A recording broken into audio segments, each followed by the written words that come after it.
Hello friends, आज हम इस वीडियो में महेश कुमार बनवाल की NCERT पर आधारित सम्मान अध्ययन बुक जो कि 8वीं सीरीज के नाम से आई है, उस किताब से हम आधुनिक भारत अध्याय 28 सांस्कृतिक और सामाजिक सुधार आंदोलन से संबंधित महत्वपूर्ण प्रश्नों को देखेंगे जो आने वाले किसी भी एग्जाम में आपको हेल्प करेगा। इससे पहले ऑलरेडी हमने प्राचीन भारत और मध्यकालीन भारत से संबंधित अध्याय 20 तक हमने कवर करा लिया है। उसका लिंक डिस्क्रिप्शन दिया हुआ है या फिर प्ले लिस्ट में जाके आप देख सकते हैं। ठीक है, साथ ही साथ ध्यान रखिएगा बाकी 7 अध्याय जो बच रहे हैं वो आपका आधुनिक भारत से संबंधित था। ठीक है, ये 28वां चैप्टर है जो कि आधुनिक भारत से संबंधित है। ठीक है, तो चलिए फिर शुरू करते हैं और देखते हैं आज का पहला सवाल। आज का पहला सवाल है, ब्रह्म समाज का सिद्धांत किस पर आधारित है। सवाल है, ब्रह्म समाज का सिद्धांत किस पर आधारित है। तो याद रखना है अद्वैतवाद पर संबंधित है। बी ऑप्शन यहाँ पे बिल्कुल ही सही है। ठीक है, आप लोग जानते होंगे ब्रह्म समाज की स्थापना किसने किया था, राजा राम मोहन राय। ठीक है, ध्यान रखिएगा सही आंसर है यहाँ पे बी ऑप्शन फिलहाल अद्वैतवाद, और इसकी स्थापना की गई थी 1828 ईस्वी में। ठीक है, आइए थोड़ा सा जानकारी और ले लेते हैं। ब्रह्म समाज की स्थापना 20 अगस्त 1828 को राजा राम मोहन राय द्वारा कलकत्ता में की गई थी। इसे हिंदू धर्म का प्रथम सुधारवादी आंदोलन माना गया। ब्रह्म समाज का स्वरूप भारतीय था और इसे अद्वैतवादी हिंदुओं की संस्था कहा जाता था। राजा राम मोहन राय एकेश्वरवाद में विश्वास करते थे, अर्थात एक ईश्वर में विश्वास करते थे। उन्होंने मूर्ति पूजा और अवतारवाद का विरोध किया था। ठीक है, उनके उपदेशों का सार सर्वधर्म समभाव था। ठीक है, ध्यान रखिएगा उनके उपदेशों का जो सार हुआ करता था वो सर्वधर्म समभाव हुआ करता था, अर्थात सभी धर्मों को समान भाव से नजर से देखना। ठीक है, चलिए अगला सवाल लेते हैं। अगला सवाल है, निम्न महापुरुषों में से कौन भारतीय राष्ट्रवाद का जनक कहलाता है। अच्छा सवाल है, ध्यान दीजिएगा। महापुरुषों में कौन भारतीय राष्ट्रवाद का जनक कहलाता है। सही आंसर है ऑप्शन नंबर बी, राजा राम मोहन राय। ठीक है, बी ऑप्शन बिल्कुल यहाँ पे सही है। ध्यान रखिएगा भारतीय राष्ट्रवाद का इन्हें जनक कहा जाता है। ध्यान रखिएगा राजा राम मोहन राय को भारतीय पुनर्जागरण का पिता तथा भारतीय राष्ट्रवाद का जनक माना जाता है। भारतीय पुनर्जागरण का पिता और साथ ही साथ भारतीय राष्ट्रवाद का जनक भी इन्हें कहा जाता है। इन्होंने तत्कालीन हिंदू समाज में व्याप्त बुराइयों को समाप्त करने के लिए 20 अगस्त 1828 को कलकत्ता में ब्रह्म समाज की स्थापना की थी। ठीक है, मुगल शासक अकबर द्वितीय ने राजा राम मोहन राय को राजा की उपाधि प्रदान की थी। इंपॉर्टेंट है, ध्यान रखिएगा। सामाजिक सुधार के क्षेत्र में राम मोहन राय के प्रयासों के फलस्वरूप लॉर्ड बेंटिंग ने एक नियम बनाया था 1829 ईस्वी में। ठीक है, सती प्रथा को यहाँ पे प्रतिबंधित किया गया था, याद रखना है। ठीक है, चलिए अगला सवाल है, प्रार्थना समाज का संस्थापक कौन था। प्रार्थना समाज का संस्थापक कौन था। सभी को पता होगा आत्माराम पांडुरंग। ठीक है, सी ऑप्शन बिल्कुल यहाँ पे सही है। ठीक है, इसकी स्थापना 1867 में की गई थी। आइए जानकारी लेते हैं। प्रार्थना समाज का स्थापना बम्बई में केशव चंद्र सेन की प्रेरणा से 31 मार्च 1867 को हुई थी। इसके संस्थापक डॉक्टर आत्माराम पांडुरंग थे। प्रार्थना समाज के द्वारा विधवा विवाह, स्त्री शिक्षा, स्त्री पुरुष पुनर्विवाह की आयु में वृद्धि जैसे महत्वपूर्ण मुद्दे का उठाया गया था। इसके द्वारा जाति प्रथा के भेदभाव को भी समाप्त करने का प्रयत्न किया गया था। ठीक है, चलिए अगला सवाल लेते हैं। अगला सवाल है, स्वामी दयानंद सरस्वती ने आर्य समाज की स्थापना 1875 ईस्वी में कहाँ की थी। सवाल है, स्वामी दयानंद सरस्वती ने आर्य समाज की स्थापना 1875 ईस्वी में कहाँ की थी। तो याद रखना है बम्बई में किया गया था। ये ऑप्शन बिल्कुल यहाँ पे सही है, ध्यान रखिएगा। बाकी यहाँ पे दिया है स्वामी दयानंद सरस्वती द्वारा 1875 ईस्वी में बम्बई में आर्य समाज की स्थापना की गई। बाद में 1877 ईस्वी में इसका मुख्यालय लाहौर बनाया गया। आर्य समाज का मुख्य नारा था वेदों की ओर लौटो। उन्होंने अपने उपदेशों का प्रचार आगरा से प्रारंभ किया था तथा झूठे धर्मों का खंडन करने के लिए पाखंड खंडनी पताका फहराया। आर्य समाज ने छुआछूत, जाति प्रथा का विरोध किया परंतु वर्ण व्यवस्था का समर्थन किया था। ध्यान रखिएगा, वर्ण व्यवस्था का यहाँ पे समर्थन किया गया था, ठीक है, लेकिन छुआछूत जाति प्रथा का विरोध किया गया था, ठीक है। चलिए अगला सवाल लेते हैं। सवाल है MC शीतलवाड़, BN राव तथा अल्लादी कृष्णस्वामी अय्यर प्रख्यात सदस्य थे। किसका थे ये आपको बतानी है। तो याद रखिएगा, सर्वेंट ऑफ इंडिया सोसाइटी के MC शीतलवाड़, BN राव तथा अल्लादी कृष्णस्वामी अय्यर प्रख्यात सदस्य थे। किसका? सर्वेंट ऑफ इंडिया सोसाइटी का, ठीक है, जिसकी स्थापना 1905 में किया गया था, ठीक है, गोपाल कृष्ण गोखले के द्वारा, ठीक है। चलिए बाकी यहाँ पे एक लाइन याद रखिएगा कि गोखले का मानना था कि जब भारतीय शिक्षित होंगे तो ही उनका विकास होगा, और साथ ही वे पश्चिमी शिक्षा प्रणाली से भी अत्यधिक प्रभावित थे। यद्यपि गांधी जी की पश्चिमी शिक्षा प्रणाली के विचार से सहमत नहीं थे, ठीक है। यहाँ पे कंट्राडिक्शन देखने को मिल सकता है आपको यहाँ पे, ठीक है। एक तरफ पश्चिमी सभ्यता की यहाँ पे मैंने बढ़ावा दे रहे हैं और एक तरफ उनका भी विरोध कर रहे हैं। विरोध कौन कर रहे हैं यहाँ पे? गांधी जी, जबकि सपोर्ट कौन कर रहे थे यहाँ पे? गोपाल कृष्ण गोखले, ठीक है। चलिए अगला सवाल लेते हैं। सवाल रहेगा, निम्नलिखित में से किसने 1872 ईस्वी में नेटिव मैरिज एक्ट को पारित कराने में महत्वपूर्ण भूमिका निभाई थी? सवाल है, निम्नलिखित में से किसने 1872 ईस्वी में नेटिव मैरिज एक्ट को पारित कराने में महत्वपूर्ण भूमिका निभाई थी? देवेंद्र नाथ टैगोर, ईश्वर चंद्र विद्यासागर, केशव चंद्र सेन या फिर श्यामचंद्र दास? सही आंसर है इसका केशव चंद्र सेन, ठीक है। सी ऑप्शन यहाँ पे सही है ना। 1872 ईस्वी में केशव चंद्र सेन के प्रयासों के द्वारा नेटिव मैरिज एक्ट, जिसे ब्रह्म विवाह भी कहते हैं, में लड़कियों के विवाह की उम्र जो न्यूनतम था वो 14 वर्ष किया गया था, और लड़कों के लिए न्यूनतम आयु 18 वर्ष निर्धारित की गई थी, ठीक है। इस अधिनियम के द्वारा देखेंगे आप कि बहुपत्नी प्रथा को भी समाप्त कर दिया गया था, ठीक है। चलिए अगला सवाल लेते हैं, क्वेश्चन नंबर 7। 19वीं सदी के प्रसिद्ध पारसी समाज सुधारक कौन थे? तो ये थे बहराम M मालाबारी, ठीक है। डी ऑप्शन यहाँ पे सही है। एक ये पारसी समाज सुधारक थे, ठीक है, बहराम जी M मालाबारी, ठीक है। ध्यान दीजिएगा, बहराम M मालाबारी 19वीं सदी के प्रसिद्ध पारसी समाज सुधारक थे। इन्होंने बाल विवाह के विरुद्ध तथा विधवा पुनर्विवाह के समर्थन में एक पत्र का संपादन किया था। बहराम जी M मालाबारी के प्रयत्नों के फलस्वरूप 1891 ईस्वी में बाल विवाह को प्रतिबंधित करने वाला एक प्रस्ताव लाया गया, जिसे मालाबारी प्रस्ताव कहा जाता है। इसके परिणामस्वरूप एक अधिसूचना पारित हुई, जिसे आयु सम्मति अधिनियम कहा गया, जिसमें 12 वर्ष से कम आयु की कन्याओं के विवाह पर प्रतिबंध लगा दिया गया था, ठीक है। चलिए अगला सवाल लेते हैं। सवाल रहेगा, बहुजन समाज संस्थापक कौन था? बहुजन समाज का संस्थापक कौन था? तो ये थे मुकुंदराव पाटिल। याद रखना है, बहुजन समाज का संस्थापक थे मुकुंदराव पाटिल। इसका सही आंसर है बी ऑप्शन, यहाँ पे ध्यान रखिएगा, ठीक है। ज्योतिबा फुले के विचारों से प्रेरित होकर के मुकुंदराव पाटिल एवं शंकराराव जाधव ने 1910 ईस्वी में सतारा में बहुजन समाज की स्थापना की थी। इसका उद्देश्य क्या था? इसका उद्देश्य मुख्यतः था कांग्रेस तथा ब्राह्मणवाद का विरोध करना, ठीक है, कांग्रेस तथा ब्राह्मणवाद का विरोध करना, ठीक है। कोल्हापुर के साहू महाराज ने ब्राह्मण दरबारियों के साथ विवादों के कारण इस आंदोलन को समर्थन किया था, ठीक है। ध्यान रखिएगा, कोल्हापुर के साहू महाराज ने ब्राह्मण दरबारियों के साथ विवादों के कारण इस आंदोलन का समर्थन किया था, ठीक है। साहू महाराज का नाम याद रखिएगा। इन्होंने विवाद हुआ था दरबारियों के साथ में, ठीक है, जिस वजह से देखेंगे इस आंदोलन को समर्थन दिया था उन्होंने। चलिए अगला सवाल लेते हैं। पिछड़े वर्गों का उत्थान किसका मुख्य उद्देश्य था? पिछड़े वर्गों का उत्थान किसका मुख्य उद्देश्य था? प्रार्थना समाज, सत्यशोधक समाज, आर्य समाज या फिर रामकृष्ण मिशन का? सही आंसर होगा यहाँ पे सत्यशोधक समाज, ठीक है। पिछड़े वर्गों का उत्थान सत्यशोधक समाज का ये मुख्य उद्देश्य था, ठीक है। पिछड़े वर्गों का उत्थान करना ही सत्यशोधक समाज का मुख्य उद्देश्य था, ये याद रखना है। 1873 में ज्योतिबा फुले ने पिछड़े वर्गों के उत्थान के लिए सत्यशोधक समाज की स्थापना की थी।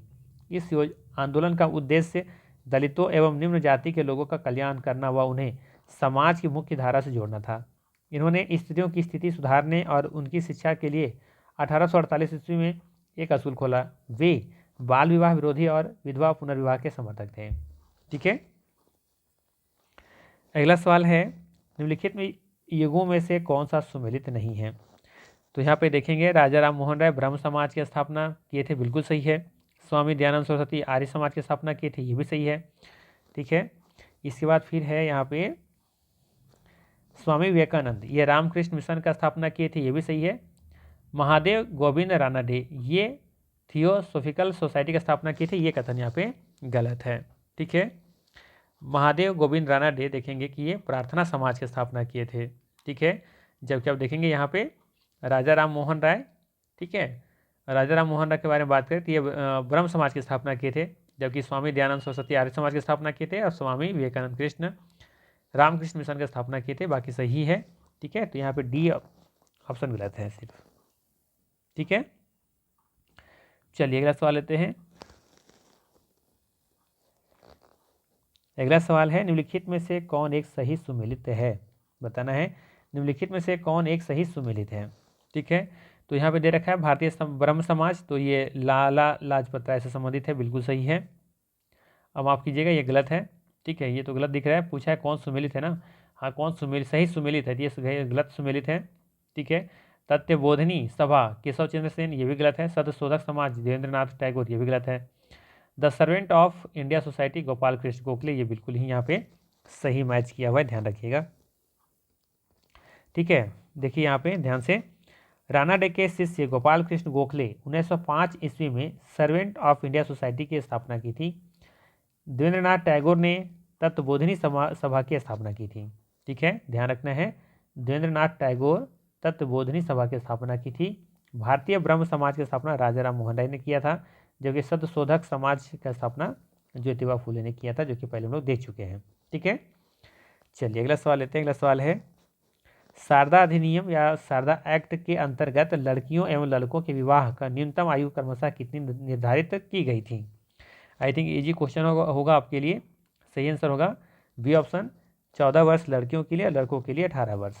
ठीक है, शारदा एक्ट के तहत ये आयु निर्धारित की गई थी। ठीक है, ये आया कब था? किसी को पता हो तो कमेंट कीजिएगा। डॉक्टर हरविलास शारदा के प्रयासों से 1929 ईस्वी में बाल विवाह निरोधक अधिनियम, जिसे शारदा एक्ट भी कहा जाता है, अस्तित्व में आया था। ठीक है, कब आया था? 1929 में। इस अधिनियम के अनुसार लड़कियों के विवाह की न्यूनतम सीमा 14 वर्ष और लड़कों की 18 वर्ष निर्धारित की गई। 1891 ईस्वी में ब्रिटिश सरकार ने एज ऑफ कंसेंट एक्ट पारित किया था। इस अधिनियम के अनुसार 12 वर्ष से कम आयु की कन्याओं के विवाह पर प्रतिबंध लगा दिया गया था। ठीक है, तो ये 1891 में आया था, जिसमें लड़कियों का जो उम्र था वो कितना था? 12 वर्ष। ठीक है, चलिए अगला सवाल है, निम्न में से किस वर्ग को सर्वप्रथम पश्चिमी सभ्यता ने प्रभावित किया था? बताना है किस वर्ग को सर्वप्रथम पश्चिमी सभ्यता, जिसे वेस्टर्न कल्चर कहते हैं, वेस्टर्न कल्चर ने प्रभावित किया था। किस वर्ग को किया था, ये आपको बतानी है। तो ध्यान रखना है, शिक्षित हिंदू मध्यम वर्ग को प्रभावित किया था, अर्थात यहाँ पे सी ऑप्शन बिल्कुल ही सही है, ध्यान रखिएगा। सर्वप्रथम पश्चिमी सभ्यता ने शिक्षित हिंदू मध्यम वर्ग को प्रभावित किया। 19वीं सदी को भारत में धार्मिक एवं सामाजिक पुनर्जागरण की सदी माना गया। हिगल ने कहा है कि पुनर्जागरण के बिना कोई भी धर्म सुधार संभव नहीं है। आधुनिक सामाजिक धार्मिक आंदोलन नवीन पाश्चात्य समतावाद, वैज्ञानिक मानसिकतावाद, तर्कवाद और मानवतावाद पर यह आधारित होता है। ठीक है, चलिए अगला सवाल लेते हैं, क्वेश्चन नंबर 14 की तरफ। सवाल है, किसने कहा कि यदि भगवान अस्पृश्यता को सहन करते हैं तो मैं उन्हें कभी भगवान नहीं मानूंगा? किसने कहा कि यदि भगवान अस्पृश्यता को सहन करते हैं, है ना, तो मैं उन्हें कभी भगवान नहीं मानूंगा? किसने कहा था? ये कहा था बाल गंगाधर तिलक। ठीक है, किसने कहा था? बाल गंगाधर तिलक, अर्थात बी ऑप्शन यहाँ पे सही है, बाल गंगाधर तिलक। ठीक है, ध्यान दीजिएगा, स्वतंत्रता आंदोलन के एक सक्रिय नेता थे। इन्हें प्रायः लोकमान्य व भारत का बेताज बादशाह आदि नामों से भी जाना जाता था। तिलक अपनी राष्ट्रवादी गतिविधियों में हिंदू धार्मिक क्रियाकलापों को महत्वपूर्ण स्थान देते थे, परंतु वे अस्पृश्यता एवं जातिवाद के विरोधी थे। अस्पृश्यता उन्मूलन के लिए आयोजित एक कार्यक्रम में इन्होंने कहा था कि यदि भगवान अस्पृश्यता को सहन करे तो मैं भगवान को भी नहीं मानूंगा। ठीक है, चलिए अगला सवाल है, थियोसॉफिकल सोसाइटी की स्थापना किसने की थी? अच्छा सवाल है, थियोसॉफिकल सोसाइटी की स्थापना किसने की थी? Madam HP Blavatsky. ठीक है, अर्थात यहाँ पे ए ऑप्शन बिल्कुल ही सही होगा, ध्यान रखिएगा। ठीक है, 1875 में किया गया था, ध्यान रखिएगा। चलिए अगला सवाल लेते हैं। थोड़ा सा यहाँ पे इसमें थोड़ा सा कॉन्सेप्ट अलग है, थोड़ा ध्यान दीजिएगा।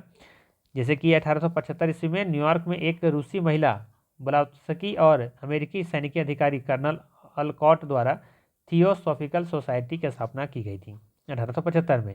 इसे संस्थापक भारत में जनवरी 1879 ईस्वी में पहुंचे और उन्होंने 1882 में मद्रास के समीप अड्यार में सोसाइटी का मुख्यालय स्थापित किया था। यहाँ से अलग अलग सवाल बन सकते हैं। ठीक है, चलिए अगला सवाल लेते हैं। भारत में इसको कब स्थापित किया, इसका मुख्यालय कहाँ है? ठीक है, इसलिए सवाल बन सकते हैं, ध्यान रखिएगा। भारत का पहुंचा था 1879 में। ठीक है, और 1882 ईस्वी में मद्रास के समीप अड्यार में सोसाइटी का मुख्यालय स्थापित किया था। इस तरीके से सवाल बदल सकते हैं, ध्यान दीजिएगा।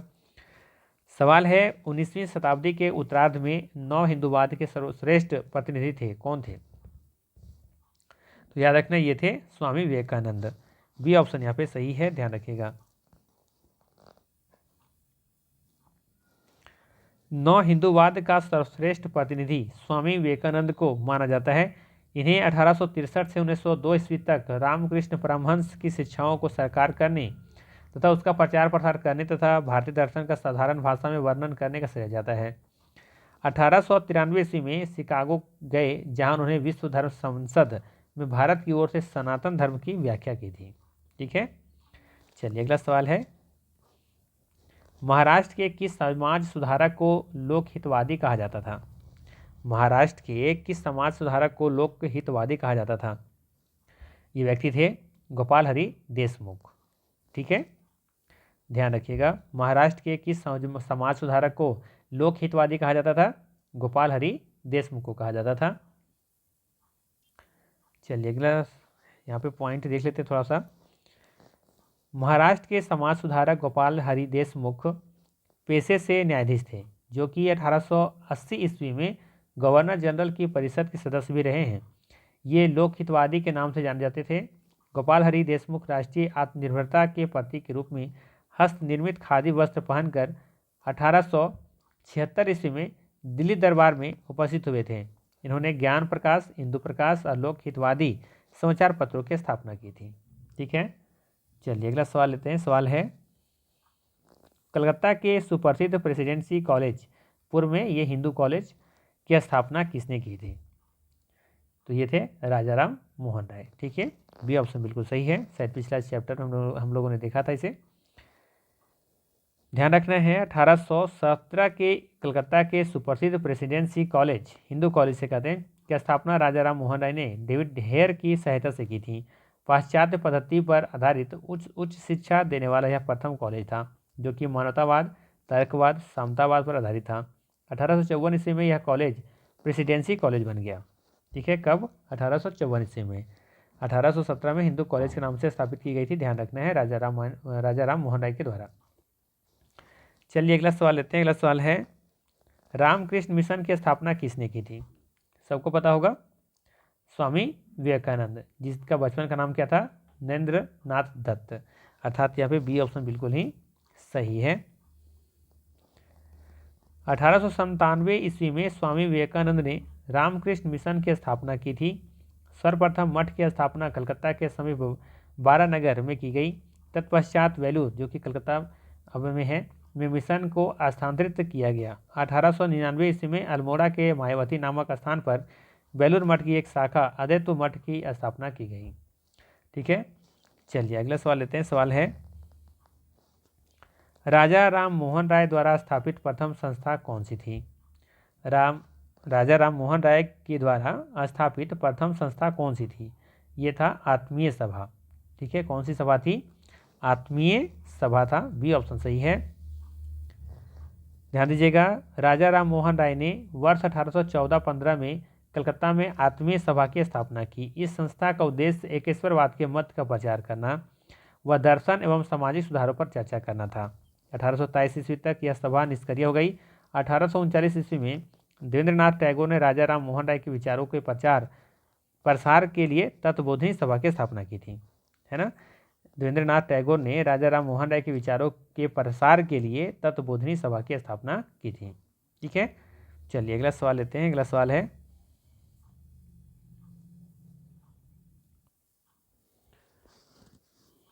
सवाल है, निम्नलिखित में से कौन एक सही सुमेलित है? ठीक है, देखिए दे रखा है महात्मा गांधी मुख्य नायक, ठीक है, पूछा है सही सुमेलित है, तो याद रखिएगा ये गलत सुमेलित है। ठीक है, मुख्य नायक के देखेंगे जो सम्मिलित होगा उनका जो सही संस्थापक कह सकते हैं भीमराव अम्बेडकर जी थे। ठीक है, वहीं बात करें बाल गंगाधर तिलक के बारे में, तो ये भी गलत है यहाँ पे। ठीक है, इनके जो संस्थापक थे वो कौन थे? यंग इंडिया के गांधी जी थे। जबकि एनी बेसेंट कॉमनवेल्थ ये सही है। ठीक है, ये यहाँ पे बिल्कुल ही सही है। ठीक है, बी आर अम्बेडकर के देखेंगे कैसे संस्थापक थे, तो ये भी गलत है। बाल गंगाधर तिलक इनके संस्थापक थे। ठीक है, तो याद रखना है, यहाँ पे देखिए दे रखा होगा Commonwealth, Annie Besant, young India संबंधित है गांधी जी से, केसरी संबंधित है बाल गंगाधर तिलक से, और मुख्य नायक है भीमराव अम्बेडकर से संबंधित है। ठीक है, ध्यान रखिएगा। चलिए अगला सवाल है, भारत का प्रथम आधुनिक पुरुष किसे माना जाता है? भारत का प्रथम आधुनिक पुरुष किसे माना जाता है? तो ये है राजा राम मोहन राय, जिन्हें पुनर्जागरण के अग्रदूत भी माना जाता है। ठीक है, चलिए अगला सवाल है, भारतीय पुनर्जागरण भी नहीं कहा जाता है। ठीक है, भारतीय राष्ट्रवाद का जनक भी नहीं कहा जाता है, अतीत और भविष्य के मध्य सेतु भी कहा जाता है, भारतीय राष्ट्रवाद का जनक भी कहा जाता है, और आधुनिक भारत के पिता भी नहीं कहा जाता है। ठीक है, और प्रथम आधुनिक पुरुष भी इन्हें कहा जाता है, युग दूत भी इन्हें ही कहा जाता है। ठीक है, राजा राम मोहन राय को। तो इन सब बातों को ध्यान में रखिएगा। अगला सवाल है, राम मोहन राय को राजा उपाधि किसने दी थी? राम मोहन राय को राजा उपाधि किसने दी थी?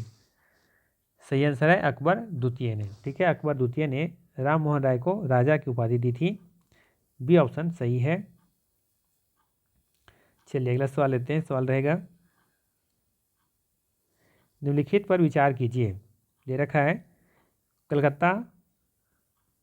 कलकत्ता यूनिटेरियन कमेटी, सेकेंड दे रखा है टेबरनेकल ऑफ न्यू डिस्पेंसन, और तीसरा दे रखा है इंडियन रिफॉर्म एसोसिएशन। पूछ रहा है आपसे कि केशव चंद्र सेन का संबंध उपर्युक्त में से किसका या किसकी स्थापना से है? दिएगा ऑप्शन में से किसका स्थापना किए थे केशव चंद्र सेन, ये आपको बतानी है। ठीक है, तो ध्यान रखना है यहाँ पे सही आंसर हो जाएगा आपका दूसरा और तीसरा। ठीक है, ये दोनों का देखेंगे कि टेबरनेकल ऑफ न्यू डिस्पेंसन और इंडियन रिफॉर्म एसोसिएशन के देखेंगे संबंध है केशव चंद्र सेन से। ठीक है, तो यहाँ पे देखेंगे कुछ ऑप्शन दे रखा होगा। ठीक है, 2 और 3 दिख रहे हैं, ऑप्शन नंबर बी में दिख रहा है। ध्यान दीजिएगा, केशव चंद्र सेन महान समाज सुधारक तथा राष्ट्रवादी व्यक्ति थे।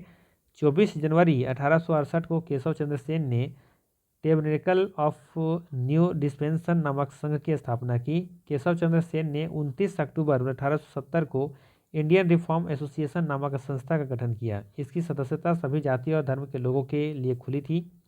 जबकि कलकत्ता यूनिटेरियन कमेटी का गठन 1823 ईस्वी में राजा राम मोहन राय, द्वारकानाथ टैगोर एवं विलियम एडम के द्वारा किया गया था। ठीक है, चलिए अगला सवाल लेते हैं। अगला सवाल है, ब्रह्म समाज का सिद्धांत आधारित है, किस पर आधारित है ये आपको बतानी है। तो ध्यान रखना ये एक देववाद पर आधारित है। ठीक है, सी ऑप्शन यहाँ पे सही होगा। ठीक है, एक देववाद पर आधारित है ये ब्रह्म समाज का सिद्धांत, या ऐसे ही कह सकते हैं एक ईश्वरवाद। ठीक है, एक ईश्वर में विश्वास करने वाला ब्रह्म समाज का सिद्धांत एक ईश्वरवाद पर आधारित है। ब्रह्म समाज की स्थापना वर्ष 1828 में राजा राम मोहन राय ने किया था। इसका अन्य प्रमुख सिद्धांतों में मूर्ति पूजा का विरोध करना, अवतारवाद का खंडन करना और सर्वभौम ईश्वर की उपासना पर बल देना आदि था। ठीक है, चलिए अगला सवाल लेते हैं। अगला सवाल है, निम्न में से किसे राजा राम मोहन राय के धार्मिक या सामाजिक विचारों के विरुद्ध में प्रारंभ किया गया था? सवाल है, निम्न में से किसे राम मोहन राय के धार्मिक या सामाजिक विचारों के विरोध में प्रारंभ किया गया था? तो ध्यान रखना है, समाचार, यहाँ पे समाचार चंद्रिका, ठीक है, बी ऑप्शन यहाँ पे सही है। ध्यान दीजिएगा, पत्रिका समाचार चंद्रिका का संपादन राजा राम मोहन राय के धार्मिक एवं सामाजिक विचारों के विरोध स्वरूप प्रारंभ किया गया था। इसके संपादक भवानी चरण बंदोपाध्याय थे। ये पूर्व में संवाद कौमुदी के भी संपादक हुआ करते थे, मतलब ये याद रखते हैं, ठीक है। चलिए अगला सवाल लेते हैं। व्यवहारिक वेदांत के प्रतिपादक कौन है? व्यवहारिक वेदांत के प्रतिपादक कौन है? तो ये है विवेकानंद। चलिए अगला सवाल लेते हैं। बाकी हम लोग ये सब तो देख चुके हैं, फिर एक बार देख लेते हैं। व्यवहारिक वेदांत का अर्थ है धर्म के वेदांत को व्यवहारिक होना चाहिए, जिससे सामान्य लोग भी आसानी से इसका पालन कर सकें। इसके प्रतिपादक स्वामी विवेकानंद है। विवेकानंद ने 10 नवंबर 1896 के लंदन धर्म सम्मेलन में अपने भाषण में इस व्यवहारिक वेदांत के विषय में चर्चा की थी। अगला सवाल है, ब्रिटिश साम्राज्य पूरी तरह से सड़ चुका है, हर तरह से भ्रष्ट, अत्याचारी व हीन है, यह कथन किसके द्वारा दिया गया था? यह कथन दिया गया था सिस्टर निवेदिता के द्वारा, ठीक है, ध्यान रखिएगा। स्वामी विवेकानंद के 1893 ईस्वी के शिकागो धर्म सम्मेलन में व्यक्त विचारों से प्रभावित होकर मार्गरेट नोबेल नामक ब्रिटिश आयरिश महिला विवेकानंद की शिष्या बनकर भारत आई, जो भारत में सिस्टर निवेदिता के नाम से प्रसिद्ध हुई। इन्होंने ब्रिटिश साम्राज्य को सड़ा हुआ व भ्रष्ट कहा था, ठीक है। चलिए अगला सवाल है, निम्न में से किसने कहा था कि अच्छा शासन स्वशासन का स्थापन्य नहीं है? तो ये कहने वाले व्यक्ति थे स्वामी दयानंद, ठीक है, सी ऑप्शन सही है। ध्यान रखिएगा, स्वामी दयानंद सरस्वती के अनुसार बुरे से बुरा विदेशी राज्य अच्छे से अच्छे विदेशी राज्य से श्रेष्ठ है। इन्होंने ही सर्वप्रथम स्वराज शब्द का प्रयोग किया था। वेलेंटाइन सिरोल ने आर्य समाज, बाल गंगाधर तिलक एवं लॉर्ड कर्जन को भारतीय अशांति का जनक कहा था, ठीक है, याद रखिएगा। वेलेंटाइन सिरोल ने आर्य समाज, बाल गंगाधर तिलक एवं लॉर्ड कर्जन को भारतीय अशांति का जनक कहा था। अगला सवाल है, देव समाज का संस्थापक कौन थे?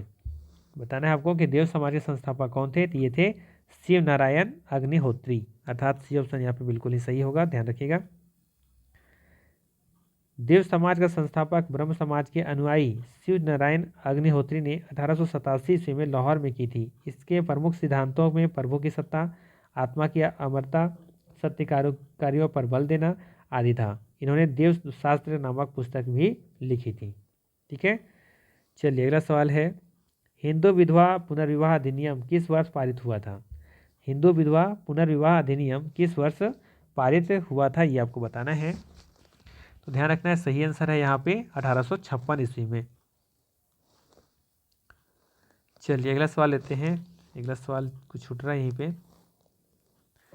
नेटिव मैरिज एक्ट किस वर्ष पारित किया गया था? बताना है कि नेटिव मैरिज एक्ट किस वर्ष पारित किया गया था। ये पारित किया गया था 1872 ईस्वी में, ठीक है। केशव चंद्र सेन के प्रयासों से 1872 ईस्वी में नेटिव मैरिज एक्ट पारित किया गया था। इस एक्ट के अंतर्गत विवाह हेतु लड़के व लड़कियों का आयु क्रमशः 18 वर्ष और 14 वर्ष निर्धारित की गई थी। इसे ब्रह्म विवाह अधिनियम भी कहते हैं, याद रखनी है, ठीक है, नेटिव मैरिज एक्ट को, ठीक है। चलिए अगला सवाल लेते हैं, क्वेश्चन नंबर 33। निम्नलिखित में से किस समाज सुधारक ने 1826 के जूरी अधिनियम का घोर विरोध किया था? तो ये विरोध करने वाले व्यक्ति थे राजा राम मोहन राय, ठीक है, बी ऑप्शन बिल्कुल यहाँ पे सही होगा, ध्यान रखिएगा। 1826 के जूरी अधिनियम का विरोध राजा राम मोहन राय ने किया था, क्योंकि इस अधिनियम के द्वारा न्यायालयों में धार्मिक आधार पर भेदभाव प्रारंभ हुआ था। इसके अनुसार किसी भी भारतीय के मामले की सुनवाई अंग्रेज व ईसाई जज कर सकते थे, परंतु अंग्रेज व ईसाइयों के मामले की सुनवाई का अधिकार अन्य धर्म से संबंधित जज जो होते थे वो नहीं कर सकते थे, ठीक है। चलिए अगला सवाल है, सर्वेंट ऑफ इंडिया सोसाइटी की स्थापना किसने की थी? सर्वेंट ऑफ इंडिया सोसाइटी की स्थापना किसने की थी? गोपाल कृष्ण गोखले इसका सही आंसर होगा, ठीक है, ध्यान रखिएगा। कब किया गया था? 1905 में, है ना। सर्वेंट ऑफ इंडिया सोसाइटी का स्थापना गोपाल कृष्ण गोखले के द्वारा 1905 में पूना में की गई थी। इसका उद्देश्य ऐसे प्रचारकों का समूह बनाना था जो किसी भी परिस्थिति में भारत माता की सेवा करने हेतु तैयार रहे। अगला सवाल है, भारत सेवक समाज की स्थापना किसने की थी? भारत सेवक समाज की स्थापना किसने की थी? ठीक है, तो ये है गोपाल कृष्ण गोखले। ठीक है, सही आंसर है आपका सी ऑप्शन यहाँ पे, ध्यान रखिएगा। वही है आपका सर्वेंट, है ना, ऑफ इंडिया सोसाइटी। दोनों एक ही चीज़ है, भारतीय सेवक समाज का ही या फिर सर्वेंट ऑफ इंडिया सोसाइटी का ही है। ठीक है, ध्यान रखना है, गोपाल कृष्ण गोखले एक महान समाज सुधारक और शिक्षाविद थे जिन्होंने भारत के स्वतंत्रता आंदोलन को अनुकरणीय नेतृत्व प्रदान किया। भारतीय शिक्षा के विस्तार के लिए 1905 ईस्वी में उन्होंने सर्वेंट ऑफ इंडिया सोसाइटी, ठीक है, की स्थापना की। महात्मा गांधी गोपाल कृष्ण गोखले के अपना क्या मानते थे? राजनीतिक गुरु मानते थे। ठीक है, तो ये था मोस्ट इंपॉर्टेंट इस अध्याय से 35 प्रश्न। अगर वीडियो अच्छा लगा हो तो लाइक जरूर कीजिएगा। बाकी चैनल पर नए हैं तो सब्सक्राइब कर लीजिएगा। बाकी मिलते हैं हम लोग फिर इसी तरह के नेक्स्ट वीडियो में। Thanks for watching.